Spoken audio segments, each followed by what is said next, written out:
Here is the next section on drawing lens diagrams. So we always follow the same rules with lens diagrams. So we often start with a diagram like this. So we've got the object, it could be anything like a statue or a person, and we represent it as an arrow. Then what we do is we've got to form where the image would be based on this lens. Okay, now because it's a convex lens, all of the light rays are going to move towards the middle.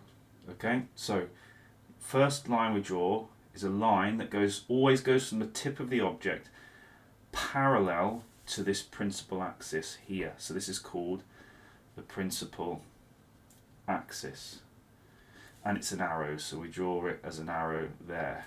Then the first rule is it goes from that point down through the focal point, and we just do it to the edge of the diagram. It makes it easier, so we'll get 1 mark for that. Our second line, always the same, always follow these rules. It goes from the tip of the object arrow through the centre of the lens and just carries on going straight. It doesn't refract, just carries on going straight, like so. And then our third rule is from the tip of the object again, then it goes through the focal principal focus on this side, and it carries on going straight until it hits the lens, and then it refracts, but it refracts parallel to the principal axis. And these are the 3 rules that you need to remember. Okay, so we need to draw it parallel to the principal axis, like so.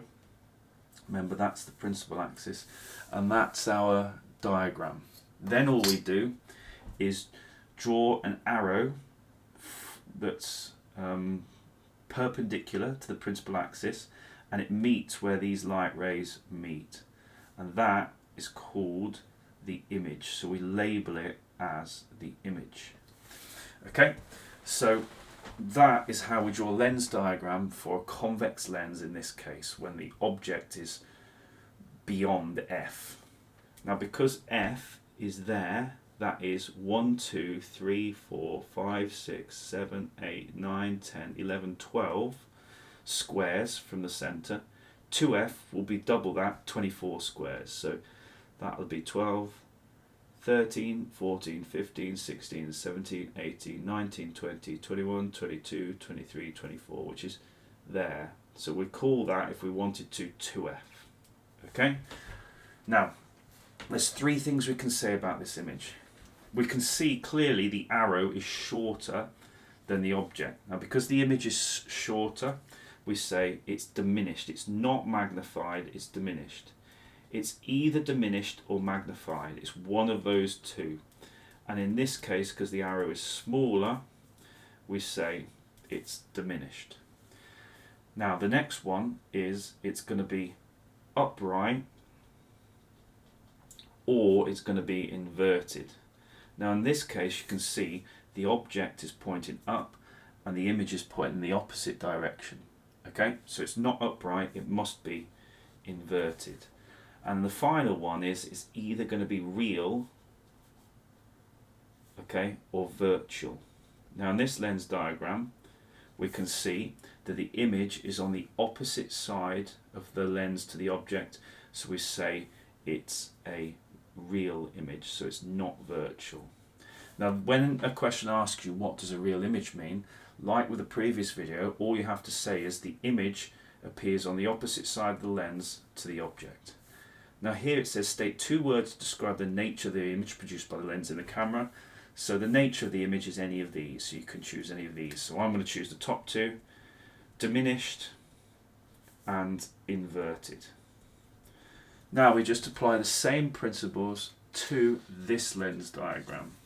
Okay, so it's another convex lens. We know it's another convex lens, and because it says it's a convergent lens, also we can see it there. Okay, now convex lenses are sometimes represented by normal arrows. You can see there the tips of, or the ends of the lenses are there. So if we were to draw it on here, we know that's convex because it looks like that. If it was convergent, they would draw it like, so if it was divergent, sorry, they would draw it like that. But this is convex, so it's convergent. So let's use those same ideas as before. Okay, so what we do is we take our ruler and we draw a line that is perpendicular to the principal axis, which was this line, and it's an arrow. Then it goes through it goes through F here. That's our first rule. Same rule as last time. Go to the edge of the diagram. Now this I is there to be annoying and confusing. Just ignore it. Imagine the I isn't there. The I doesn't need to be there. Now remember, the second rule goes straight through the middle and doesn't change direction. So we can just draw a straight line from the tip of the object straight through the middle all the way to the edge. And then there's no reason or no need for a third line in this one, because these are not coming together. Okay, they're going apart. So just like when we talked about what to do with a divergent lens, tracing it back, because these aren't going backwards, these aren't coming together, we have to trace backwards. So we line our line up, or we line our ruler up with the light ray, and we trace it back. So we trace that one back, and then we line this one up the best we can, and we trace that one back, like so. And you can see they come together about here. So where they come together, we start our arrow at the principal axis, which is that line in the middle, and we draw an arrow up, and then we mark that, which is there. Now we can see that this is our image, so we label that as our image. Okay, and we can also see that our image is bigger than our object, so we say it's magnified. We can see it's pointing upwards, just like the object, so we say it's upright. It's not inverted. If it was inverted, it would be like the last one and be pointing down. And we can say that it's virtual. Virtual means that the object and the image are on the same side of the lens. On the previous one, you can see the object and the image are on opposite sides of the lens, so we said it was real. In this case, it's virtual. Now, it says use the equation in the box to calculate the magnification produced by the lens. So all we do is image height divided by object height. Now we can either measure with our ruler the height of the object and the height of the image, or we can just count the squares. It's easier to count the squares. So here you can see with the object height is 1, 2, 3, 4, 5, 6, 7 squares high. So there we put 7 for object height, and then we've got image height, that's 10, 20, 21, 22, 23. So we do 23 divided by 7. So on our calculator, if we did 23 divided by 7, that comes out as 3.28.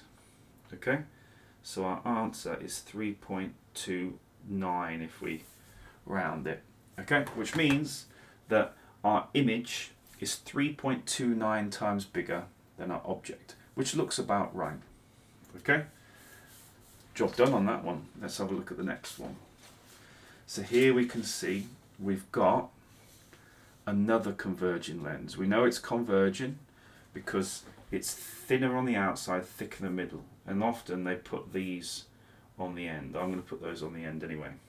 Okay, so it says a student investigates how the magnification of object changes at different distances from a converging lens. The diagram shows an object of distance d from a converging lens, as you can see there.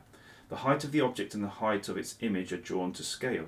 Use the equation below. So what we do is we start with our object height, so that is 1, 2, 3, 4, 5, 6 squares high.